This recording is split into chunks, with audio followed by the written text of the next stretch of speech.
Maternelle, néonatale et infantile, les députés au cœur d'une campagne de sensibilisation. Le repère reste les recommandations de la 126e Assemblée de l'Union interparlementaire tenue à Kampala. Libération du nord de notre pays, bientôt 100 000 de nos compatriotes dans une marche pacifique tenteront de rallier les zones occupées et l'opération est dénommée Fasoko. Sauvegarde de la biosphère de la boucle du Baoulé, le Fonds mondial de l'environnement implante 2 projets dans le cercle de Kita pour un coût de 90 millions de francs CFA. Nous sommes samedi 15 décembre. Mesdames et messieurs, bonsoir et bienvenue à cette édition. L'information tant attendue vient juste de tomber. La liste du nouveau gouvernement que je vais découvrir en même temps que vous. Ce n'est pas tous les jours que nous recevons sur ce plateau le secrétaire général de la présidence de la République. Bonsoir, Monsieur Berthet. Merci à vous, Touré. Avec vous, la liste du nouveau gouvernement. Bien. Avec votre autorisation, je vais vous donner lecture du décret portant nomination des membres du gouvernement. Décret numéro 2012-710 PRM du 15 décembre 2012 portant nomination des membres du gouvernement. Le président de la République, vu la Constitution, vu le décret numéro 2012-708 PRM du 11 décembre 2012 portant nomination du Premier ministre, sur proposition du Premier ministre, décrète, article 1er, sont nommés membres du gouvernement en qualité de ministre de l'économie, des finances et du budget, M. Tienan Koulibaly. Ministre de la Défense et des anciens combattants, Général Yamoussa Kamara. Ministre des Affaires étrangères et de la coopération internationale, M. Tieman Hubert Koulibaly. Ministre de l'administration territoriale, de la décentralisation et de l'aménagement du territoire, Colonel Moussa Senko Koulibaly. Ministre des Mines, Dr Amadou Babassi. Ministre de l'Éducation, de l'alphabétisation et de la promotion des langues nationales, M. Bokar Moussa Diarra. Ministre de l'Enseignement supérieur et de la Recherche scientifique, Professeur Messaoud Ould Mohamed Labib. Ministre du Travail, de la fonction publique et des relations avec les institutions, M. Mamadou Namouri Traoré. Ministre des Maliens de l'extérieur et de l'intégration africaine, Maître Demba Traoré. Ministre de la Sécurité intérieure et de la Protection civile, Général Tchefin Konaté. Ministre de l'Agriculture, M. Baba Berthet. Ministre de la Justice, Garde des Sceaux, M. Malik Koulibaly. Ministre de l'Équipement et des Transports, Colonel Ablay Koumaré. Ministre de la Santé, M. Soumana Makadi. Ministre du Commerce et de l'Industrie, M. Abdel Karim Konaté. Ministre de l'Artisanat et du Tourisme, M. Yeya Ag Mohamed Ali. Ministre du Logement, des Affaires foncières et de l'Urbanisme, M. David Sagara. Ministre de l'Emploi et de la Formation professionnelle, Dr Diallo Dédia Mahaman Katra. Ministre de la Poste et des Nouvelles Technologies, M. Brahima Tolo. Ministre de la Famille, de la Promotion de la Femme et de l'Enfant, Madame Alwata Ishata Saï. Ministre de l'Énergie et de l'Eau, M. Makan Tunkara. Ministre de l'Environnement et de l'Assainissement, M. Ousmane Agrissa. Ministre de la Jeunesse et des Sports, M. Amey Founé Mahalmadan. Ministre de l'Action humanitaire, de la solidarité et des personnes âgées, Dr Mamadou Sidibé. Ministre de l'Élevage et de la Pêche, Madame Diané Mariam Kodé. Ministre des Affaires religieuses et du culte, Dr Yacouba Traoré. Ministre de la Communication, porte-parole du gouvernement, M. Manga Dambélé. Ministre de la Culture, M. Bruno Maïga. Et ministre délégué auprès du ministre de l'Économie, des Finances et du Budget chargé du budget, M. Marimpa Samoura. Ministre délégué auprès du ministre de l'Administration territoriale, de la décentralisation et de l'aménagement du territoire chargé de la décentralisation et de l'aménagement du territoire, M. Abdourahmane Oumar Touré. Article 2. Le présent décret sera enregistré et publié au journal officiel fait à Bamako le 15 décembre 2012, signé du président de la République et du Premier ministre. Voilà. Merci, M. Berthet. On peut poser la question. Vous êtes passé ministre? Oh, ben écoutez, par la bénédiction de tous les parents, toute la famille et de mes collaborateurs. Merci, Monsieur le ministre. Nous poursuivons le cours de ce journal avec ce décret portant convocation de l'Assemblée nationale en session extraordinaire. Le président de la République, vu la Constitution, vu le décret 2012-708 PRM du 11 décembre 2012 portant nomination du Premier ministre, à la demande du Premier ministre, décrète. Article 1er. L'Assemblée nationale est convoquée en session extraordinaire le lundi 17 décembre 2012. Article 2. L'ordre du jour de cette session extraordinaire porte sur l'examen des projets de texte suivants. Projet de loi de finances 2013, projet de loi autorisant le gouvernement à prendre certaines mesures par ordonnance. Article 3. Le présent décret sera enregistré et publié au journal officiel.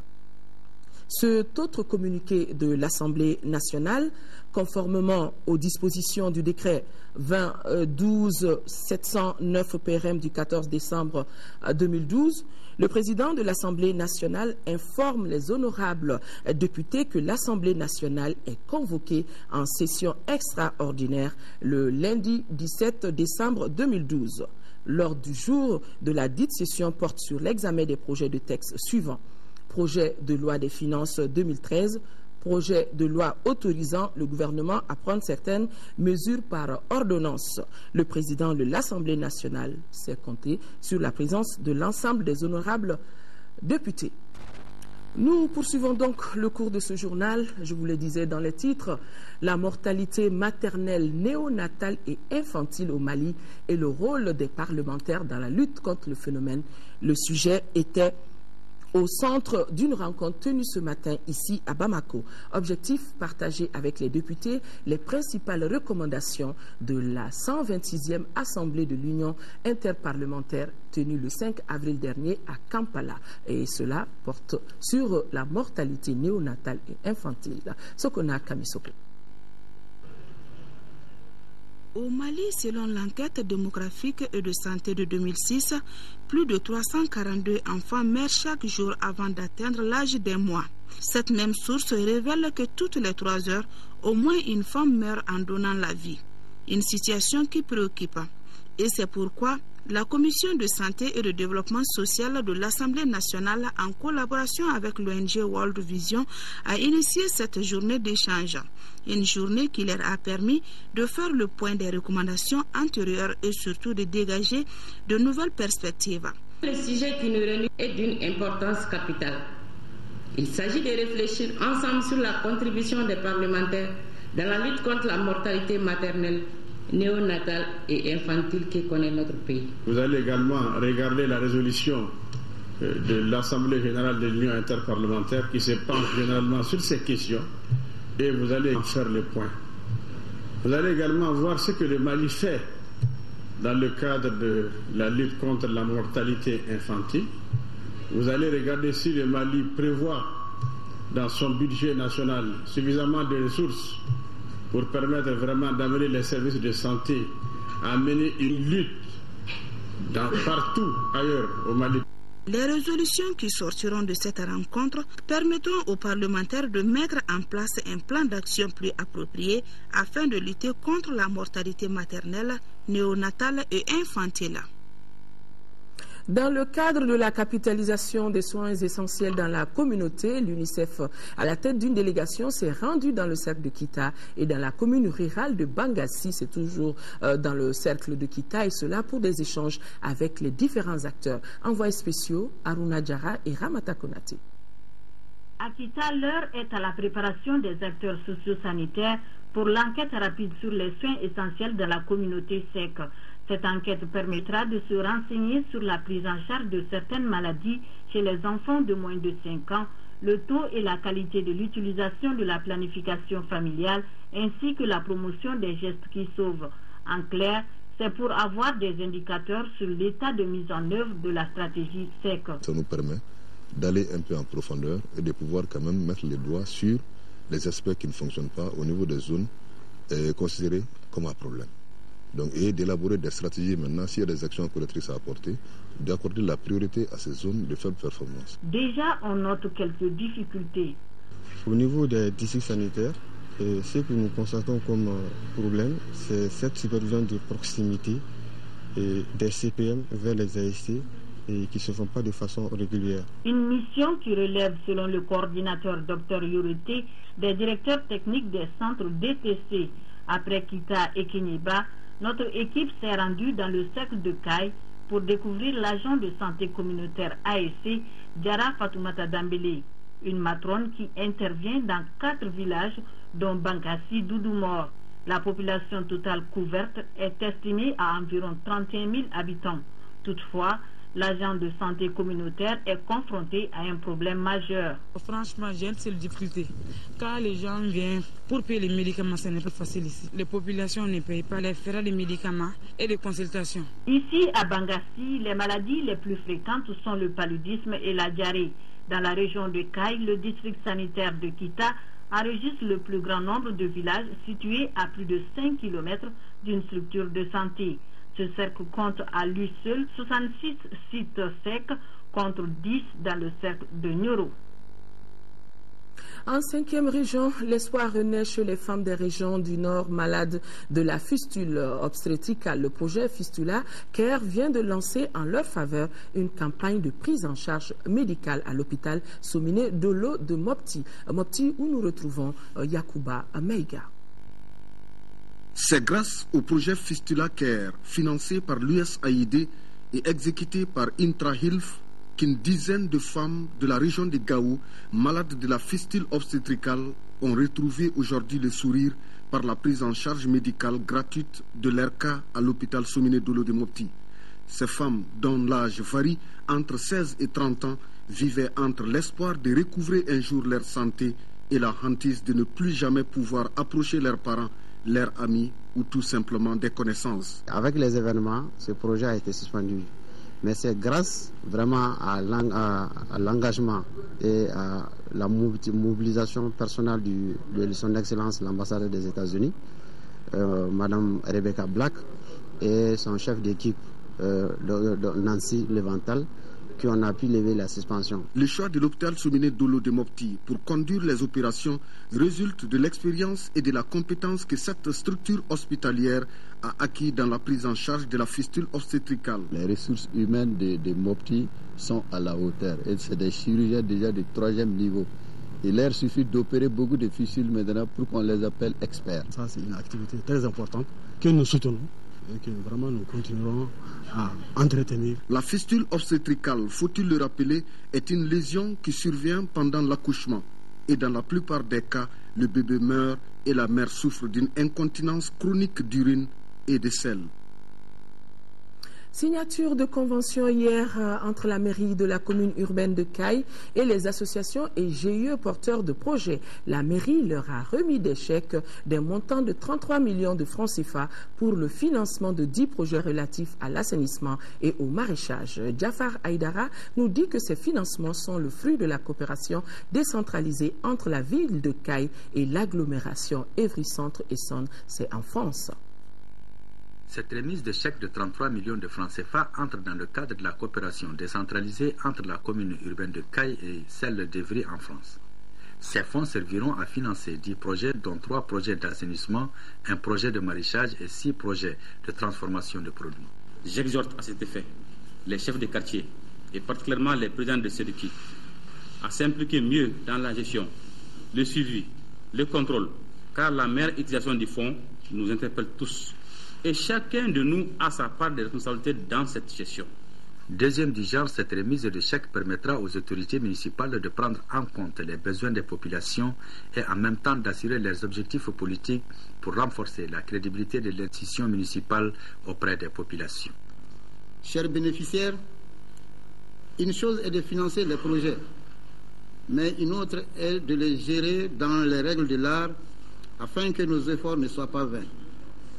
Nous vous invitons à redoubler d'efforts pour réussir dans nos différents projets afin que d'autres vous imitent dans nos efforts communs de développement.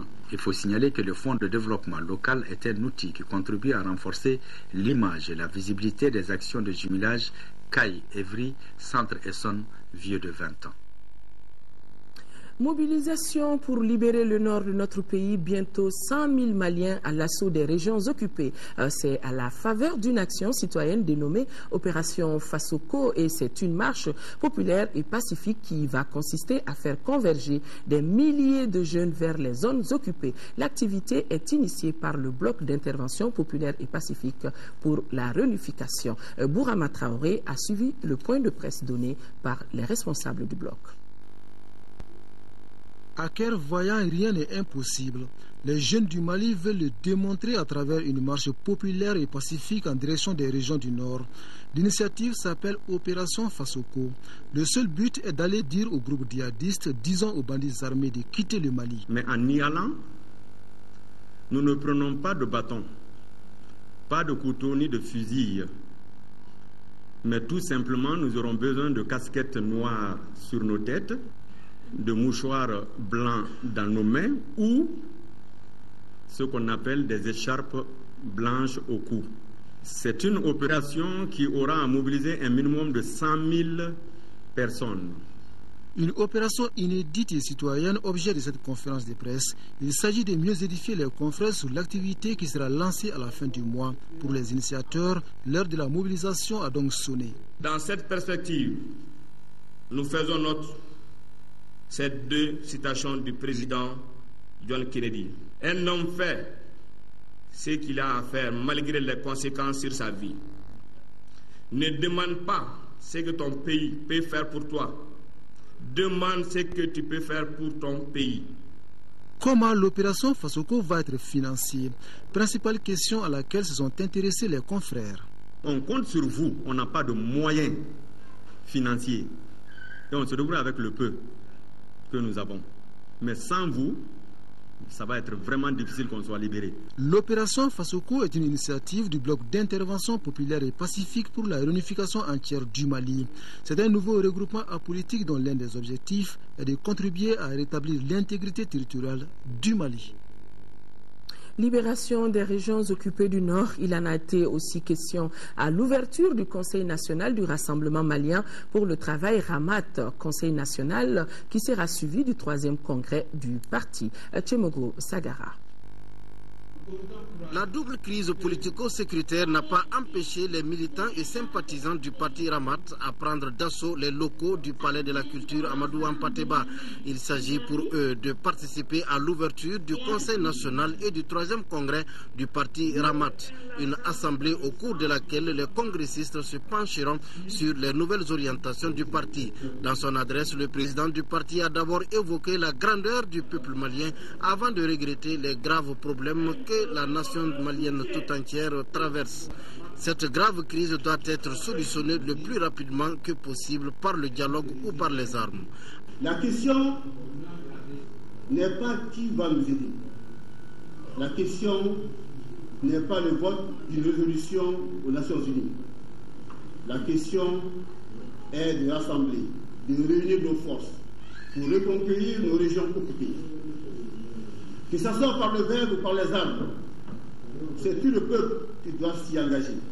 Les partis amis présents ont tour à tour témoigné leur solidarité et leur accompagnement au parti Ramat, un parti qui a beaucoup d'ambition et une vision pour le Mali. Tant qu'il y a des hommes et des femmes qui croient à son idéal et à son programme, le parti des pauvres des exclus, des sans-voix, des laissés pour compte, le Ramat ira de l'avant. Auparavant, une minute de silence avait été observée en la mémoire de tous les frères et sœurs disparus. Comment valoriser les expériences acquises tout au long d'une vie professionnelle? C'est l'objet de la rencontre d'échange entre le monde professionnel, le patronat et la Direction nationale de la formation professionnelle. Les échanges ont porté sur les modalités de mise en place d'une commission de certification des acquis professionnels dans notre pays. Alouseni Touré. Le monde du travail et surtout le secteur informel regorge de ressources humaines capitalisant des expériences éprouvées, ne demandant qu'à être valorisées. Cette valorisation s'obtient par une certification par l'État ou par des organismes de formation reconnus et autorisés. Nous sommes dans un monde de plus en plus globalisant, au niveau sous-régional, au niveau régional et au niveau mondial. Et dans ce monde-là, seule la qualité des ressources humaines fait la différence. Et la certification et la validation est un plus, parce qu'elle permet de valoriser les ressources humaines nationales dans cette compétition mondiale. La Direction nationale de la formation professionnelle, les organismes de formation et les employeurs jettent ainsi les bases d'une concertation dont la finalité est la mise en place d'une commission de certification. La thématique de la certification et de la validation des acquis de l'expérience représente un défi majeur en ce qu'elle se situe au carrefour de deux logiques, la logique de formation et la logique du travail.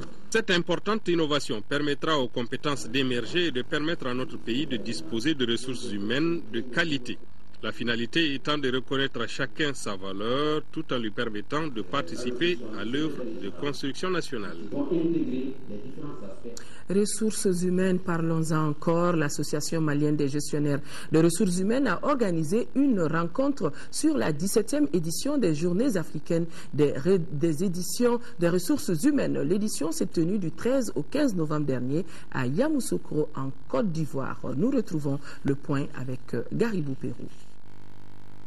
Contribuer efficacement à la question des carrières qui sont jusqu'ici mal appréhendées en Afrique, voilà l'essence des Journées africaines des ressources humaines. La thématique de cette 17e édition a regroupé les experts de 8 pays africains autour de la responsabilité sociale des entreprises, une thématique d'actualité. Le concept de responsabilité sociale est fondamental. Un travailleur qui rentre dans une entreprise, qui fait 20 ans, au bout duquel il a acquis une expérience, il faut l'aider, le former à ce que lui-même, il devienne un employeur. Justement, c'est une norme ISO, la norme ISO 26000 qui a été adoptée récemment en 2010 et qui doit vraiment être un outil d'appropriation de tous les gestionnaires par rapport à leurs activités au sein de leurs entreprises. Dans le contexte de la réforme de la fonction publique, les questions relatives aux ressources humaines doivent occuper une place centrale selon les responsables administratifs. Il s'agit des questions de mérite, d'efficacité, d'égalité des chances et autres pour le bon fonctionnement d'une entreprise. L'association des ressources humaines est en quelque sorte un de nos démembrements qui nous permet vraiment de gérer les ressources humaines pour créer de la valeur ajoutée au sein de nos administrations. Les ressources humaines sont en Afrique des fonctions à géométrie variable. Cette journée a suscité chez les participants la nécessité des principes et des codes pour la pratique d'un système normatif. Les Journées africaines des ressources humaines se tiendront au Mali en 2014. L'amicale des Guinéens du Mali a tenu aujourd'hui au centre islamique un meeting d'information. Ce rassemblement visait à informer les membres de la communauté guinéenne vivant dans notre pays des différentes actions entreprises par l'amicale. Abdrahman Meiga. Mettre la communauté guinéenne vivant au Mali au même niveau d'information sur les différentes actions entreprises par le responsable de l'amicale. Tel est l'objectif visé par l'amicale de la communauté guinéenne du Mali à travers ce meeting. Rencontre qui s'inscrit dans la suite logique d'un processus entrepris par ce regroupement pour protester contre une décision du ministère des Affaires étrangères et des Guinéens de l'étranger en date du 26 mars 2012. Cette décision était relative à l'élection et à la mise en place d'un bureau du Conseil des Guinéens de l'étranger. Après plusieurs tractations, une issue favorable a été obtenue. Nous avons mené ce combat dans la sérénité, la discrétion, sans heurter qui que ce soit. Et Nous avons gagné. Après s'être félicité des résultats acquis par l'amicale au cours de ce processus ayant abouti à la dissolution du bureau du Haut Conseil des Guinéens du Mali, le conseiller au ministère délégué des Guinéens de l'étranger a invité ses compatriotes à se donner la main pour plus de cohésion. Nous disons aujourd'hui que la Guinée est divisée en 5 régions naturelles. Le 5e, c'est la diaspora guinéenne.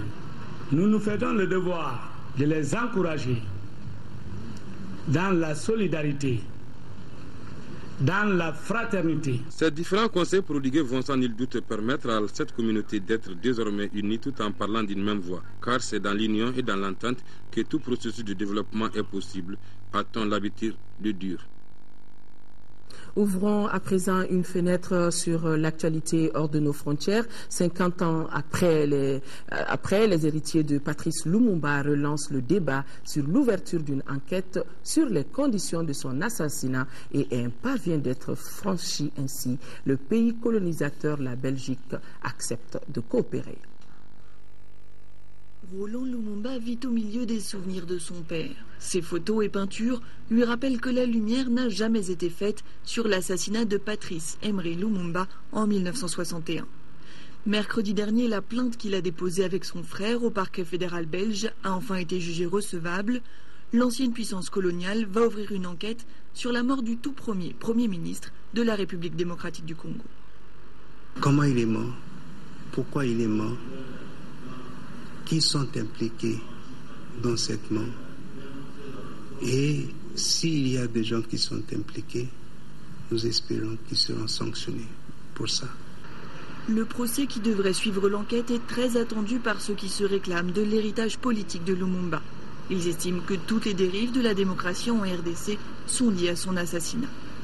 Nous allons nous constituer également partie civile dans ces procès et je demande à ce que l'État congolais également puisse se constituer partie civile et je demande à ce que l'ensemble du peuple congolais se constitue dossier civil parce que la mort de Lumumba n'a pas été tué comme homme seulement. Lumumba a été tué puisqu'il a défendu un peuple. 8 responsables belges de l'époque, encore en vie aujourd'hui, sont visés par la plainte. Maintenant que la Belgique a autorisé l'ouverture de l'enquête, la RDC doit elle aussi montrer son engagement pour Lumumba. Il faut réagir face aux étrangers, au niveau local aussi. Il faut enseigner les générations, il faut enseigner notre jeunesse. Pour quelles raisons on l'a déclaré héros national? Qu'est-ce qu'il a fait? Toute la démarche, sa vie, ses idées. Sur un carrefour de la capitale congolaise, la statue de Patrice Lumumba. 50 ans après son assassinat, les souvenirs commencent à s'estomper. Sa famille, comme ses héritiers politiques, attendent un message fort du gouvernement congolais. Le reste de l'actualité sur le continent, cette fois-ci à pas de course et en images, le Cameroun qui rend hommage à Théophile Abenga, le ballon d'or africain, la Guinée avec l'annonce des dates des législatives et le discours annuel du président Joseph Kabila. Joseph Kabila a prononcé ce samedi à Kinshasa son discours annuel à la nation devant les députés et les sénateurs réunis en congrès. Le président congolais a déclaré que la défense de la patrie est sa priorité face à la rébellion du M23 à l'est du pays, soutenue selon lui par le Rwanda voisin. La défense, rien que la défense avec une armée dissuasive. Une armée nationale, apolitique et professionnelle. Un mois après la prise de Goma par les rebelles du M23, suivi de leur retrait conditionné à des négociations avec Kinshasa, Joseph Kabila a appelé les Congolais à l'unité et à la cohésion. En Guinée, les discussions, les débats autour de la date des futures législatives ont repris. En proposant la date du 12 mai, le nouveau président de la commission électorale s'est attiré les foudres de la classe politique. Bakary Fofana dément pour sa part toute volonté d'agir sans concertation. Le chronogramme, c'est une liste d'activités qu'on structure dans le temps. À partir de là, nous avons obtenu cette date qui correspond au 12 mai prochain. Nous sommes plus pressés d'aller aux élections que le gouvernement qui détient actuellement l'entièreté du pouvoir. Depuis un an, la tenue des législatives est l'objet d'un bras de fer tendu entre le pouvoir et l'opposition. Un drapeau autour de son cercueil, hommage des Camerounais à Théophile Abega, obsèque nationale pour le Ballon d'Or africain de 84. Le footballeur est décédé il y a exactement un mois. Il avait gagné avec les Lions indomptables les Coupes d'Afrique des clubs champions de 78 et 80 et la Coupe des vainqueurs de coupe en 79. Théophile Abega faisait partie de l'équipe qui avait séduit le monde entier lors de la Coupe du Monde de 82 en Espagne. Retour à l'actualité nationale, 2 projets pour contribuer à la sauvegarde de la biosphère de la boucle du Baoulé ont été lancés aujourd'hui à Souranzan, Tumoto, dans le cercle de Kita. Les 10 projets ont une durée de 2 ans pour un montant de près de 90 millions de francs CFA. Ces projets sont financés à hauteur de 60% par le programme de microfinancement du Fonds pour l'environnement mondial à travers le PNUD. Envoyés spéciaux Mohamed Diarra et Chérif Moulay Haïdara. Des projets qui donnent des signes d'espoir pour la régénération de la biosphère du Baoulé. Ils concernent la gestion durable des ressources naturelles à la périphérie de cette réserve. Les projets sont exécutés par les ONG ASIC et Génération Écologie pour un montant de près de 90 millions de francs CFA. La contribution du programme de microfinancement du Fonds pour l'environnement mondial est de plus de 47 millions de francs CFA. Il y a 4 composantes. Il y a un volet information, sensibilisation, mobilisation des acteurs. La deuxième composante, c'est le composante de renforcement des capacités des acteurs. Le groupement de comités qui ont été mis en place dans les villages d'intervention du projet. Et la troisième composante, c'est le volet récupération et sécurisation des emballages vides, des pesticides et déchets apparentés. La dernière composante, c'est le développement des pôles d'entreprises agricoles autour de la filière sésame et arachide. 5 communes rurales du cercle de Kita bénéficient directement des avantages de ces projets. Ce n'est pas tout. 26 coopératives de producteurs d'arachide et de sésame verront leur capacité renforcée. Les populations bénéficiaires par la voix du maire de Souranzan Tumoto ont salué les responsables des projets et leurs partenaires. Les statistiques mondiales expliquent la motivation des bailleurs de fonds pour ces projets. Nous savons que près de 3 milliards de personnes dans le monde dépendent de la biomasse pour l'énergie de cuisson et de chauffage. Et en moyenne, une personne sur 5 n'a pas accès aux services modernes d'électricité. Cette dépendance des énergies fossiles contribue considérablement au changement climatique, avec une incidence qui affecte d'abord les plus pauvres. L'exécutif n'en demandait pas mieux. Les 2 projets participent fortement à la protection de l'environnement par le maintien de la fertilité des sols de culture, par la production de l'utilisation du compost, l'amélioration de la production et de la productivité agricole, la lutte contre la pauvreté. À travers le lancement de ces projets, les ONG ASIC et Génération Écologie renforcent leur collaboration avec les populations de Kita et rassurent par la même occasion leurs partenaires, puisque l'ONG ASIC est son 2e projet. Environ 9 millions de francs CFA, c'est le coût de réalisation d'un forage à Kouralé. Kouralé, c'est dans la commune rurale de Kalabankoro. Financé par l'ONG Groupe d'Action Développement, le forage devra permettre de lutter contre les maladies diarrhéiques. Fademba Keita.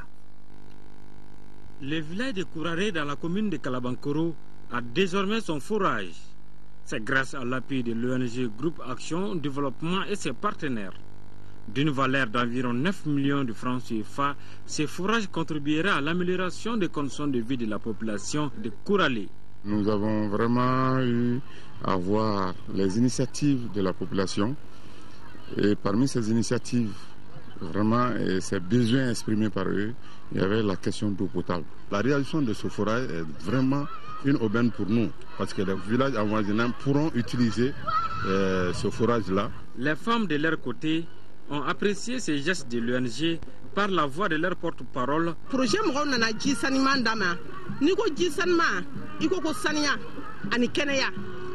de temps en temps parce que il faut rappeler que jadis la population de Kouralé faisait des kilomètres pour aller chercher de l'eau dans les villages voisins.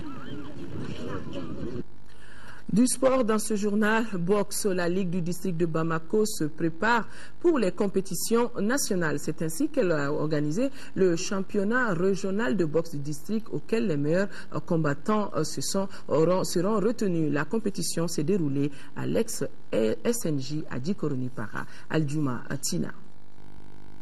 Les amateurs du noble art avaient rendez-vous avec le championnat régional de boxe. La Ligue de boxe du district de Bamako organise cette compétition en prélude au championnat national de la fédération, auquel participeront toutes les ligues de l'intérieur. Ainsi, cette retrouvaille des meilleurs pugilistes du pays demeure une priorité pour chaque ligue, afin de faire une meilleure représentation. C'est l'intérêt de ce championnat, car les meilleurs boxeurs issus de différentes catégories défendront les couleurs de la Ligue de Bamako. Sur le ring, les combats ont été tendus. Chaque athlète a envie d'arracher une place qualificative, comme l'a fait ici l'Issoicien Mohamed Adjawakoy dans la catégorie des 49 kg face au sadiste Issa Koulibaly au point bleu, lequel a fini par jeter l'éponge au deuxième round. Dans les demi-finales, on note la qualification à la finale de Yacouba Diawara, Mamadou Doukouré, Issa Diallo et Abdoulaye Djiri. C'était à l'issue des points. Toute la satisfaction de la Ligue de boxe. Ça se passe très bien et je suis très contente et surtout satisfaite de la reprise de la boxe au Mali. Et ce championnat, c'est pour préparer le championnat national de boxe du Mali qui est prévu du 29 janvier au 2 février 2013. Cette cérémonie, c'est la grande retrouvaille de la famille de la boxe en entier par rapport à certaines situations qui s'étaient passées il y a un certain temps. Maintenant, je souhaite que cette collaboration entre les membres de la grande famille de la boxe puisse continuer à tous les temps. Cette activité marque le retour de la Ligue de boxe en compétition. Voilà, mesdames et messieurs, avant de refermer définitivement ce journal, nous revenons sur le décret portant nomination des membres du gouvernement. Décret 2012-710 PRM du 15 décembre 2012 portant nomination des membres du gouvernement. Le président de la République, la Constitution, le décret 2012-708 PRM du 11 décembre 2012 portant nomination du Premier ministre sur proposition du Premier ministre décrète. Article 1er, sont nommés membres du gouvernement en qualité de ministre de l'économie, des finances et du budget, M. Tchenan Koulibaly, ministre de la Défense et des anciens combattants, général Yamoussa Kamara, ministre des Affaires étrangères et de la coopération internationale, M. Tcheman Hubert Koulibaly, ministre de l'administration territoriale, de la décentralisation et de l'aménagement du territoire, colonel Moussa Sinko Koulibaly, ministre des Mines, Dr Amadou Babassi, ministre de l'Éducation, de l'Alphabétisation et de la promotion des langues nationales, M. Bokar Moussa Djara, ministre de l'Enseignement supérieur et de la Recherche scientifique, professeur Messaoud Ould Mohamed Labib, ministre du Travail, de la Fonction publique et des Relations avec les institutions, M. Mamadou Namori Traoré, ministre des Maliens de l'extérieur et de l'intégration africaine, Maître Demba Traoré, ministre de la Sécurité intérieure et de la Protection civile, Général Tchefi Konaté, ministre de l'Agriculture, M. Baba Berté, ministre de la Justice, Garde des Sceaux, M. Malik Koulibaly, ministre de l'Équipement et des Transports, colonel Abdoulaye Koumaré, ministre de la Santé, M. Zoumana Makadji, ministre du Commerce et de l'Industrie, M. Abdel Karim Konaté, ministre de l'Artisanat et du Tourisme, M. Yeya Ag Mohamed Ali, ministre du Logement, des Affaires foncières et de l'Urbanisme, M. David Sagara, ministre de l'Emploi et de la Formation professionnelle, Dr Diallo Deidja Mahaman Katra, ministre de la Poste et des Nouvelles Technologies, M. Brehima Tolo, ministre de la Femme, de la Promotion de la Femme et de l'Enfant, Mme Alwata Isha Sahi, Ministre de l'Énergie et de l'Eau, M. Makan Tunkara. Ministre de l'Environnement et de l'Assainissement, M. Ousmane Ag Rissa. Ministre de la Jeunesse et des Sports, M. Hamey Founé Mahalmadan. Ministre de l'Action humanitaire, de la solidarité et des personnes âgées, Dr Mamadou Sidibé. Ministre de l'Énergie et de la Pêche, Mme Djané Mariam Kone. Ministre des Affaires religieuses et du culte, Dr Yacouba Traoré. Ministre de la Communication, porte-parole du gouvernement, M.